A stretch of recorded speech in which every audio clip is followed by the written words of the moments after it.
I'm testing. This is me testing the mic, making sure everyone can hear me. Yay.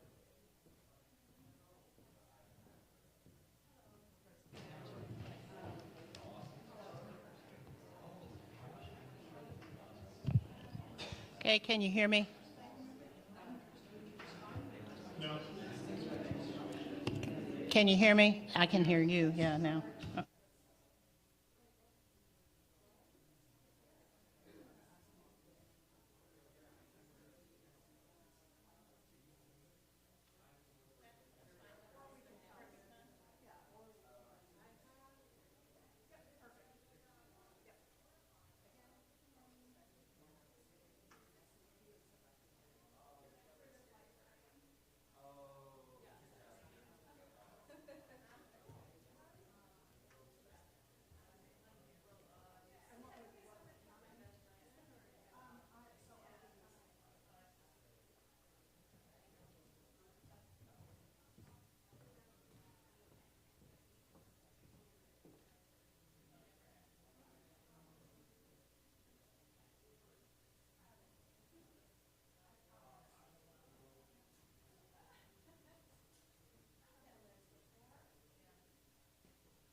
This morning, our chalice is being lit by Quinn West.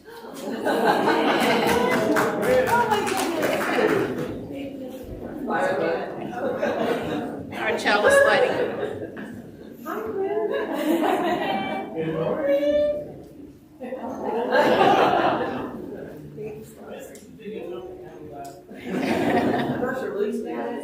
Yeah. Our chalice lighting words were written by Linda Hart. Every day is a new start, every year a beginning.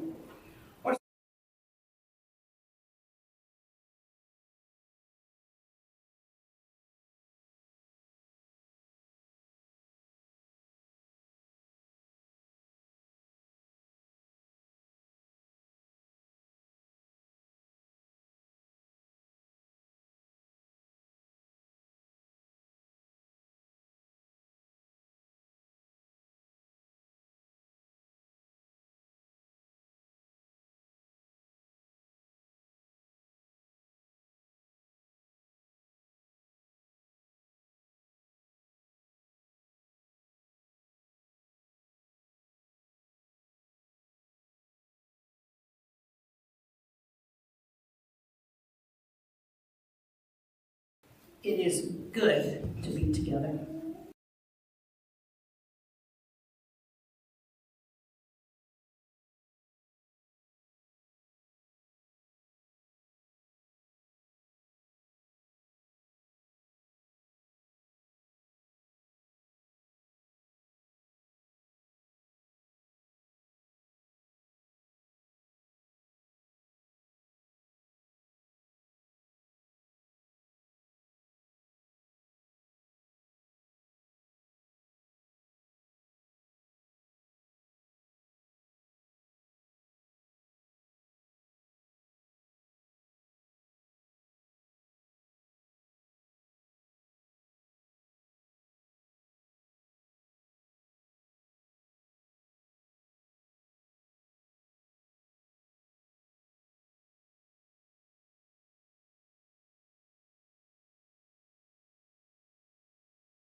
I encourage you to stop by our table in the Welcome Center where we can give you a little goodie bag, get you signed up for our weekly email bulletin, and answer any questions you may have.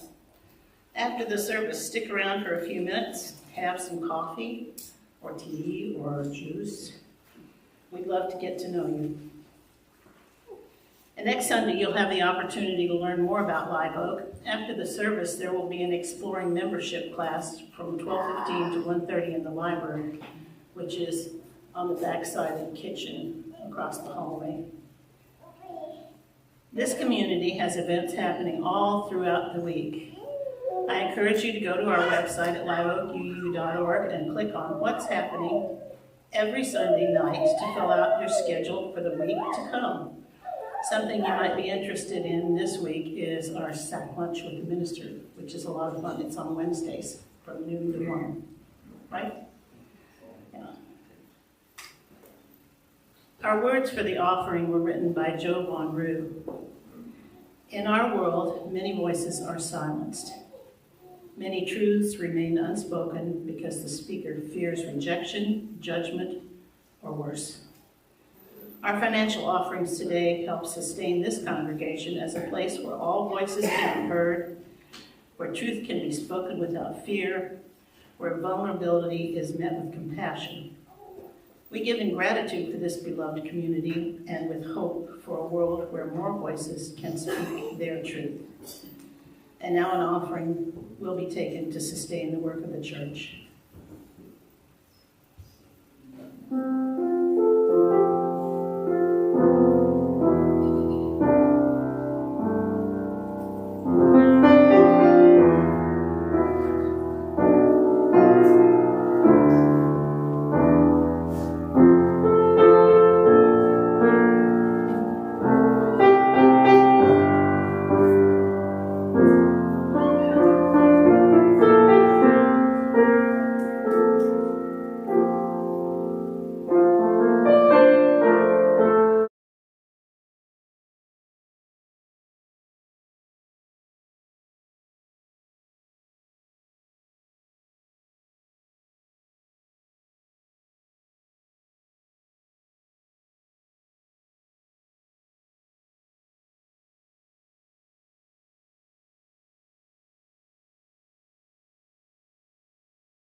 of faith development. And I've heard a lot of people say they've had a discombobulated morning. So let's all just take a deep breath. Ooh, that feels good. All right. In Unitarian Universalism, we often say that people can have many different ideas about God, about spirit, and about what's most important in life. And that is true. But did you know that we also share a big story, a way of understanding the world that helps guide our choices and helps us take care of one another? It's kind of like our own UU map. And to help us think about this today, I want to share a story called The Invisible String by Patrice Karst. And I want to invite my friends, if you want to be able to see the slides, to come on down to the front, young or old. Yeah. Just going to give them a moment to move. There you go. Liza and Jeremy, the twins, were asleep one calm and quiet night. Suddenly, it began to rain really hard. Thunder rumbled, and it got so loud it woke them up. Does that ever happen to any of you? Yeah. Mom! Mom! They cried as they ran to her. She peeks out from the blanket. Don't worry, you two. It's just a storm making all that noise. Go back to bed. We want to stay close to you, said Jeremy. We're scared. Mom said, you know, we're always together no matter what. But how can we be together when you're out here and we're in bed? Liza asked. Mom held something right in front of them and said, this is how. Rubbing their sleepy eyes, the twins came closer and to see what Mom was holding. I was about your age when my mommy first told me about the invisible string. Can you see it? I don't see a string, said Jeremy. You don't need to see the invisible string. People who love each other are always connected by a very special string made of love. But if you can't see it, how do you know it's there? Asked Liza. Even though you can't see it with your own eyes, you can feel it in your heart and know that you are always connected to everyone that you love. When you're at school and you miss me, your love travels all the way along that string until I feel it tug on my heart. And when you tug right back, we feel it in our hearts, said Jeremy. Have you ever felt somebody calling you with your heart? Yeah. Does Jasper the cat have an invisible string? Liza asked. She sure does. And best friends like me and Lucy? Asked Liza. Best friends too. How far can the string reach? Everywhere. Everywhere and anywhere, Mom said. Would it reach me even if I were in a submarine if I were a submarine captain at the bottom of the ocean?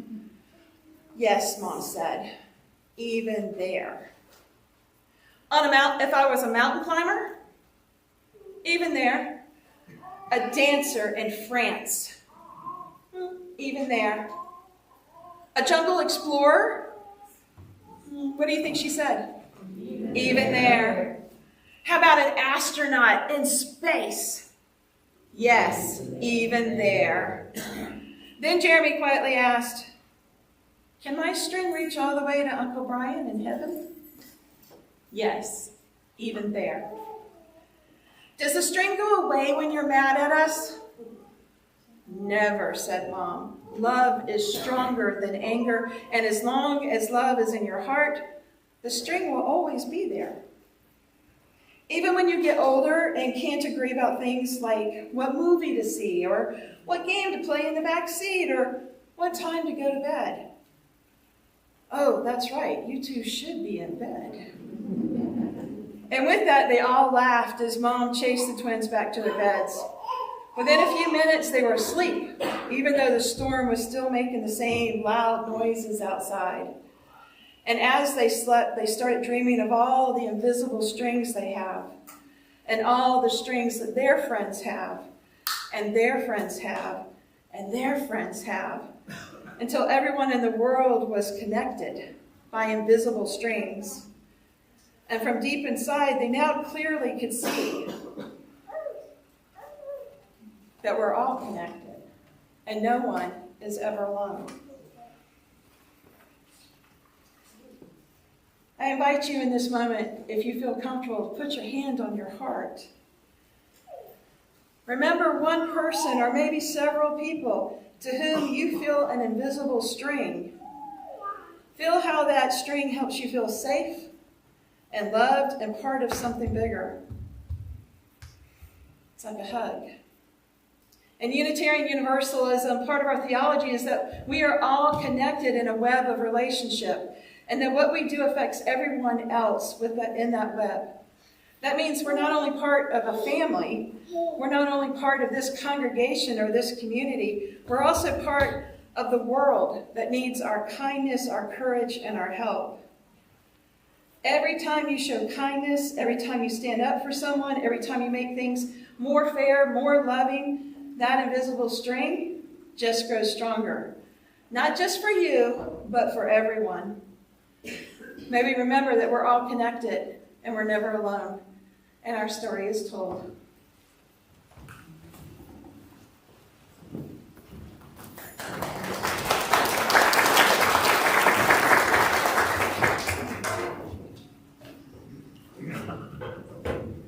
Our reading today comes from a speech by UU theologian Dr. Rebecca Parker. Dick Gilbert's excellent adult curriculum, Building Your Own Theology, used in many of our UU congregations, reinforces the notion that speaking of ultimate things, theology, is something each person has a right and an obligation to do for themselves, and to do from their own direct experience. This sensibility that each person is called to be a newborn bairn of the Holy Ghost has great merit. It emphasizes the creativity, responsibility, and freedom that belong to each human being. It teaches that no creed, established system, or dominating culture should lord it over the individual's right of religious conscience.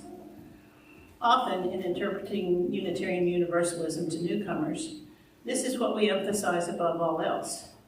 Unitarian Universalism is not defined by a set of beliefs, a creed, or established doctrine. Rather, we say it is a way of being religious, a way that honors each individual's encounter with the ultimate questions and mysteries of life, and supports each individual in their religious journey, their search for meaning, their construction projects. As a metaphor, building your own theology suggests that Unitarian Universalists each reside in their own house, a house they have built themselves. This is all well and good, and I would not want us to lose this emphasis, but a counterbalancing emphasis is also needed, because on its own, the notion of constructing your own house of meaning isn't sufficiently true to life or the theological task. It leaves an important reality in the shadows. The important reality is this: when someone enters Unitarian Universalism, they do not arrive at no place, they arrive at some place.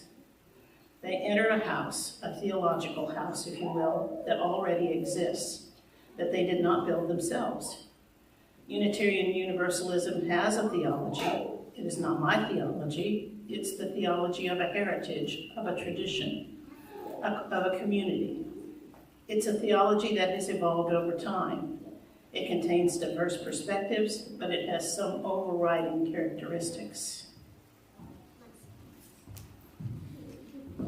Please rise for our theme hymn, number 1051, We Are. We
church was a consistent part of my life.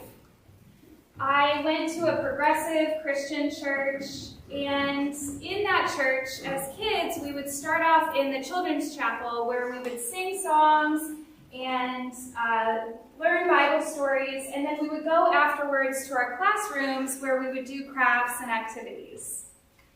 In third grade, it was an especially fun year because, well, I say fun, but it was also challenging because we were tasked with memorizing several things, including the Lord's Prayer, the 23rd Psalm, and all the books of the Bible.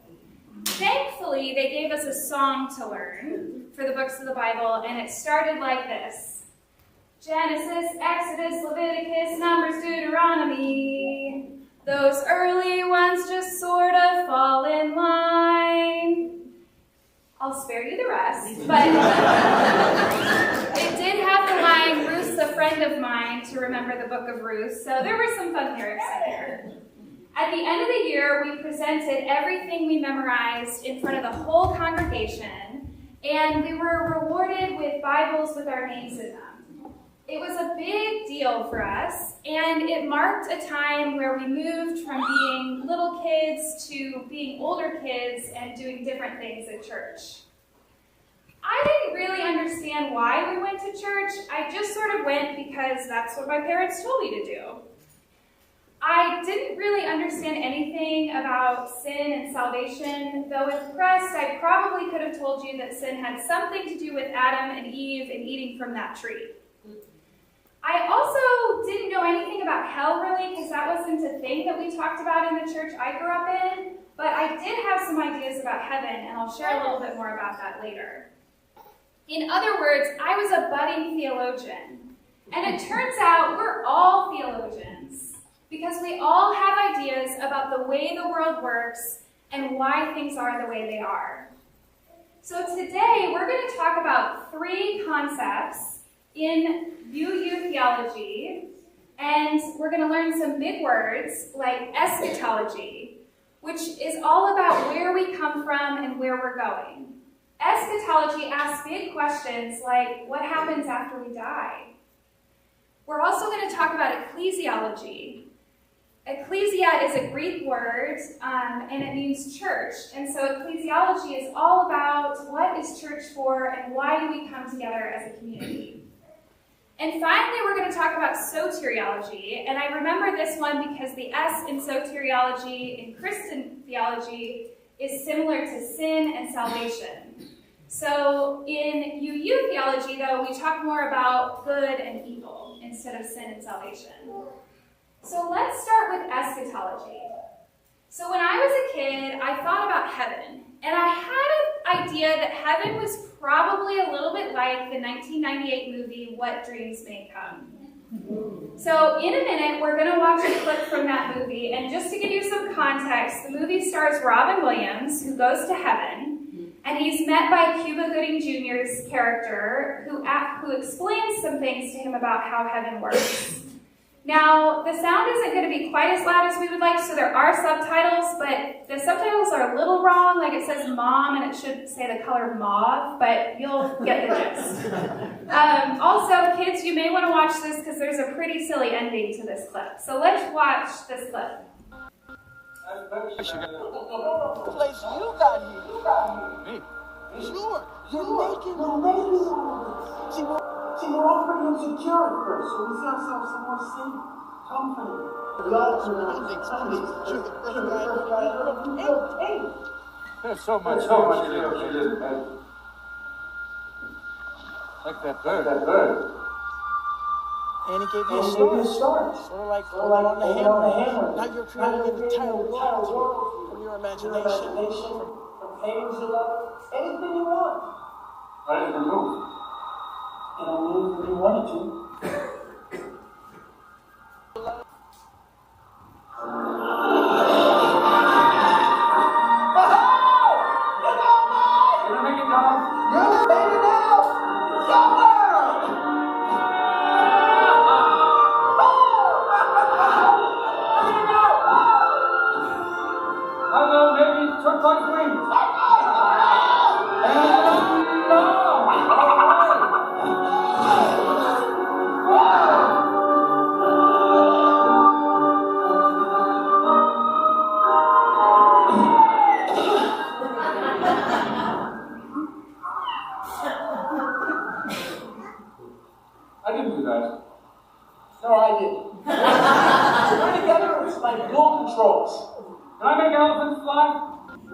Nice place you got here. No. Nice place, you.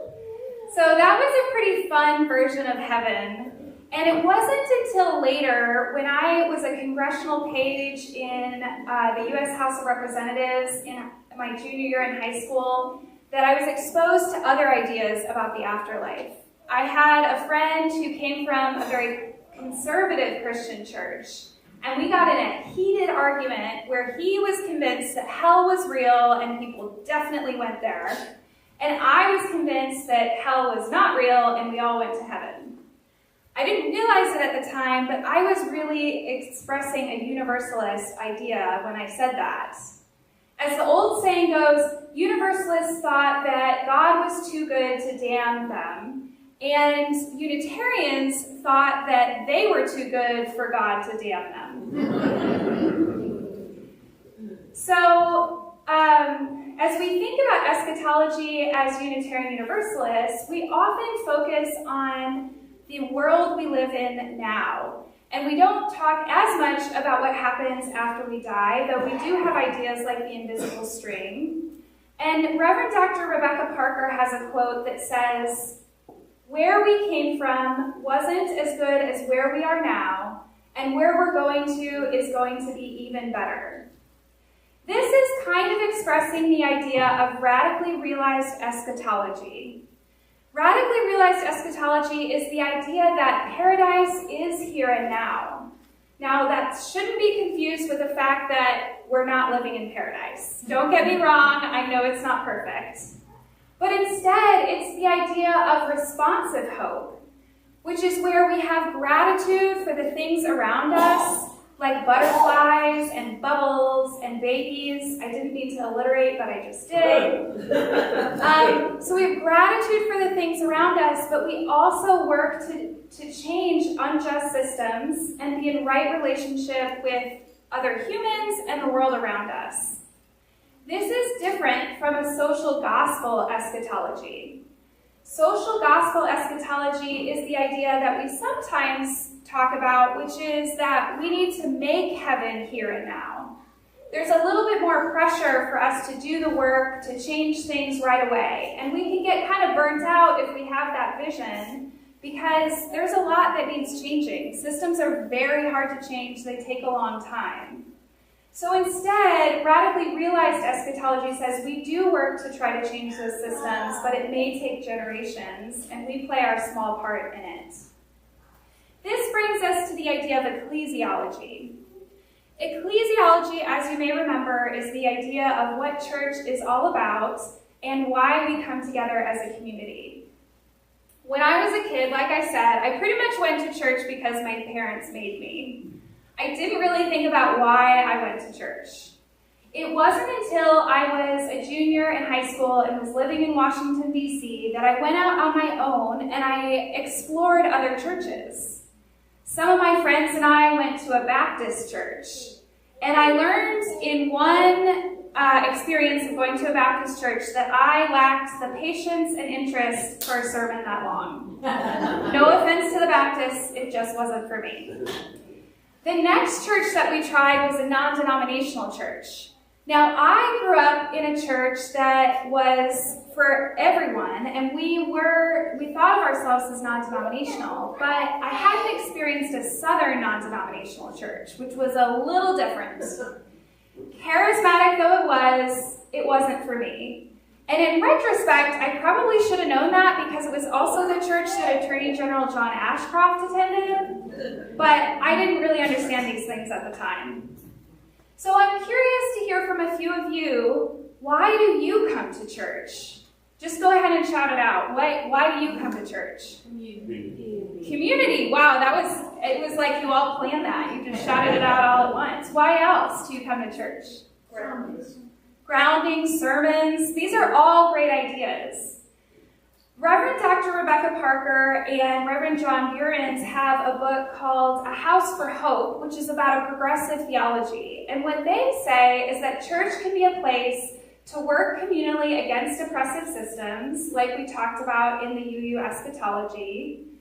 Church can also be a place for people to experience covenant and interdependence, like we learned about in our story today. And it can be a place engage in spiritual practices that nourish bodies and souls. I want to focus a little bit on that second one, because we often say that Unitarian Universalism is covenantal, not creedal. And what we usually mean by that is we're okay with people believing what they want to believe as long as they agree to treat each other in a certain way with kindness and generosity and aligning with our UU values. This is really important because it gets into our UU ideas about our last concept, which is soteriology, which, as you may remember in Christian theology, is all about sin and salvation. But in UU theology is more about good and evil. Unfortunately, most of us experience evil at the hands of someone who's close to us. For me, when I was a child, I experienced verbal abuse from a relative. So my first experience of evil in the world was from someone I knew. Later, in middle school and elementary school in particular, I was bullied by people who were friends of mine. I learned at that early age that evil doesn't come from a devil. Evil comes from other humans. And it's really important for us to remember that it's not just other humans that evil comes from, but that we're all capable of causing harm. And in fact, we all do cause harm.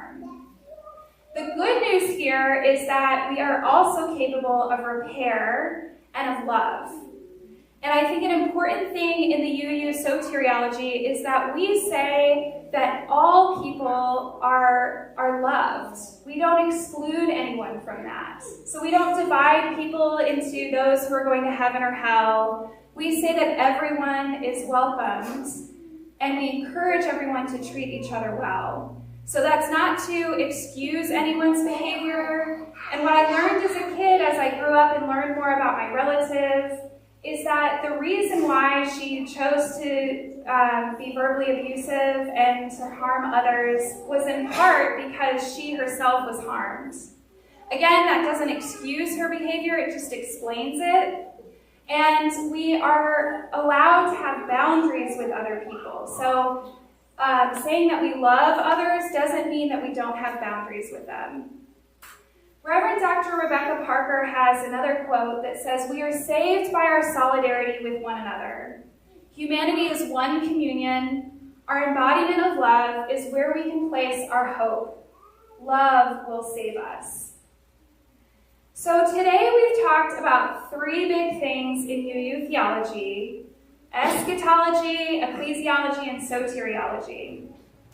And I hope that you leave here today and are able to tell your friends who ask, what is the deal with Unitarian Universalism? That you can say, well, actually, we have a theology.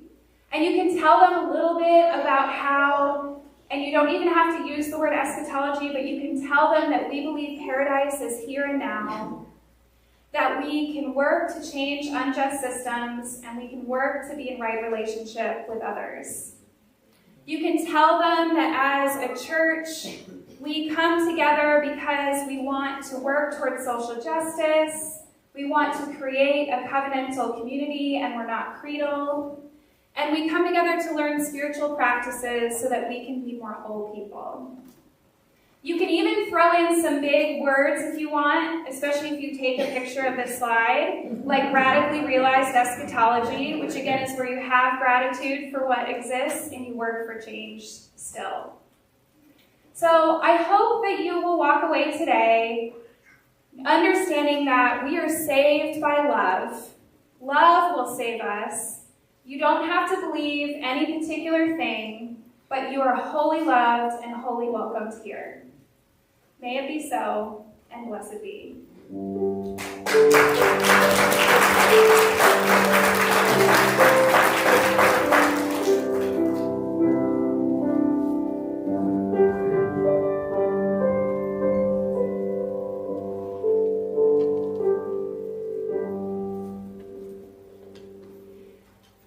Today we talked about some pretty big ideas, all in less than 20 minutes. So if you're interested in exploring these things more, I'll be talking about some other parts of UU Theology in 2 weeks on November 30th. You can also join us on the first and third Wednesday at 6:30 in the library for Big Ideas Small Group. And on Wednesday, November 19th, at Big Ideas Small Group, we'll be talking about theodicy, which is why bad things happen to good people. We don't have all the answers. We just invite you to explore your ideas with us. As Rabbi Abraham Joshua Heschel wrote, "Prayer cannot bring water to parched fields, or mend a broken bridge, or rebuild a ruined city. But prayer can water an arid soul, mend a broken heart, and rebuild a weakened will." I would add that it is where we give words to the yearning of our hearts, and in that spirit, let us pray. So today we're going to do a quick metta meditation as our prayer. Metta is a loving kindness meditation, and so I invite you to just get settled in your seat. Notice how your body connects with the chair and the ground below you. And as you breathe in and out, repeat these phrases to yourself. May I be happy. May I be healthy. May I live with ease. May I be happy. May I be healthy. May I live with ease.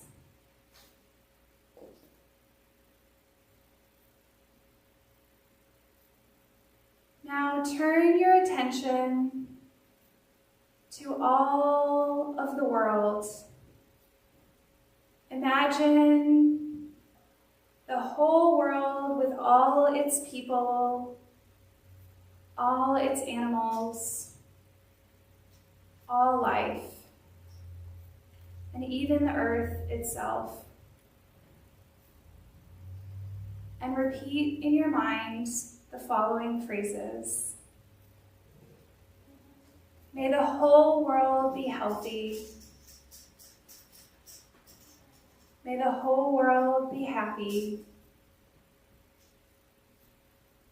May the whole world live with ease.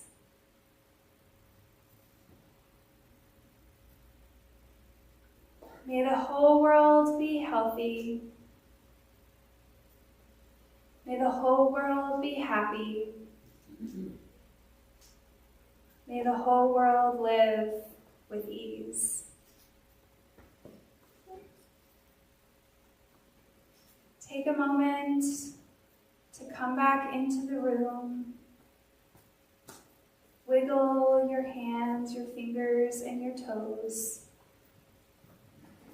Open your eyes and be present to the current moment. You can also do this metta meditation and think about a person you love. And you can also do loving kindness meditation where you send love to someone who is difficult, preferably someone you feel safe with, but who you might have difficulties with. And it's a way of practicing our UU love for others. But it's a practice that originates in Buddhism. So today, we will bear witness with the concerns in our community, and we share our lives together, including significant milestones, joys, and sorrows. Today, Reverend George Tiger shares that his mom passed away peacefully last night. The Kanopka family shares that Valerie Maxine Kanopka made her arrival on November 11th.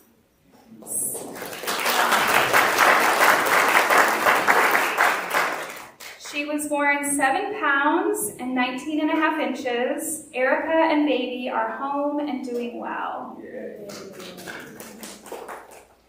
Barbara C. announces, I began a new decade last Tuesday, 70.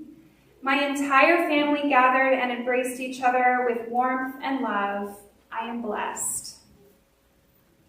And Willow shared, I love that there were new people at Sunday school today. And then we have a share from, I believe, Luann that says, at the end of our property, we have a line of live oak trees. I remember seeing them during the first rainstorm after we moved in. It was a day when the clouds were patchy, with clouds and sunlight each commanding part of the sky. The rain poured over the live oaks and the leaves caught the sunlight. The trees looked like sparkling Christmas trees with thick tinsel streamers that glowed.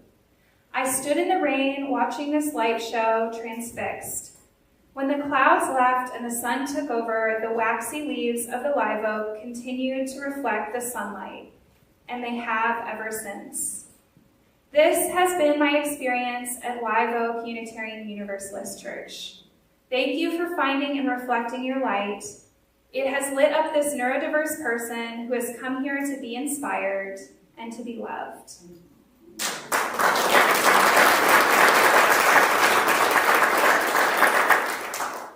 May we bear witness with the concerns both expressed and silent in our hearts. Amen and blessed be. Please join me in singing.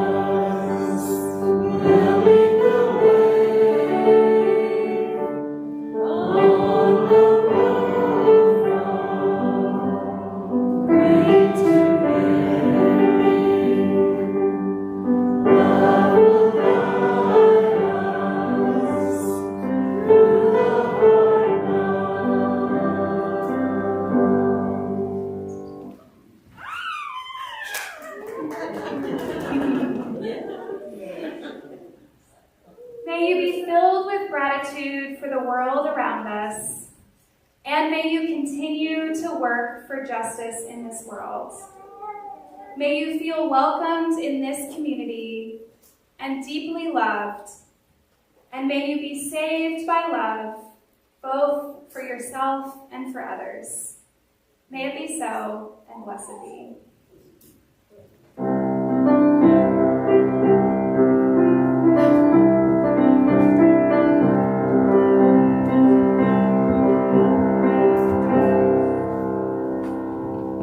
Please rise as you are able and willing and join us in singing hymn number 1020, Boyaya, and remain standing for our chalice extinguishing. Okay.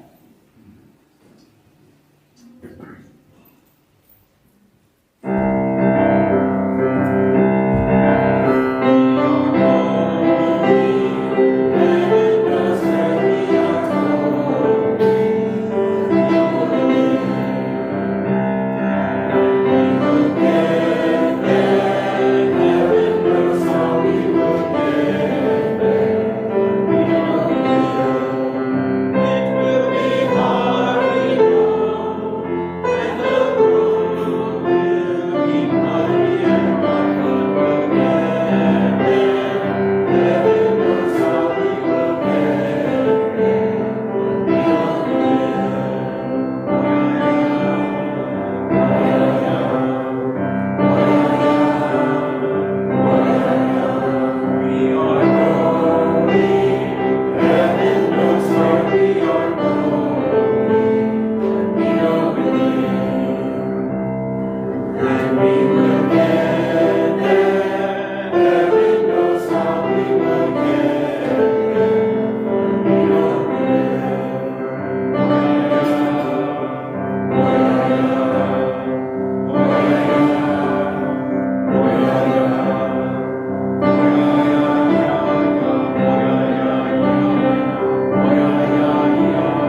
Let us say these words to each other as we extinguish our chalice. Take courage, friends. The way is often hard, the path is never clear, and the stakes are very high. Take courage, for deep down there is another truth. You are not alone.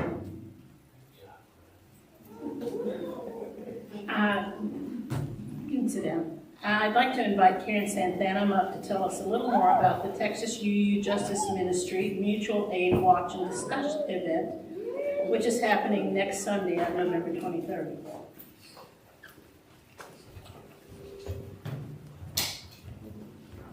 Good morning. Next Sunday at 1:30, we're having a special event here with Texas UU Justice Ministry. They are organizing to have a speaker statewide named Dean Spade, who is an expert on mutual aid. And he writes, "Mutual aid is the radical act of caring for each other while working to change the world." So that's what the presentation is about. And I'd love to have you join us and see how we can work together to support one another. Thank you.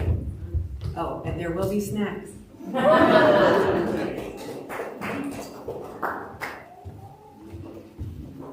It has been a gift to be together today. Especially my little friend there. Thank you to today's home team. They're Luke, Danny, Sue, Charles, Emily, Larissa, Larice, and Dawn. That home stands for hospitality and membership. They provided hospitality and worship and tech leadership. Let's continue that hospitality by spending the next 5 minutes talking with someone we don't know. Members, be sure to introduce yourself to any first-time visitors we have. They're the ones with the handwritten name tags. And show them where the visitors table and the coffee are. And may we all know the blessings of fellowship.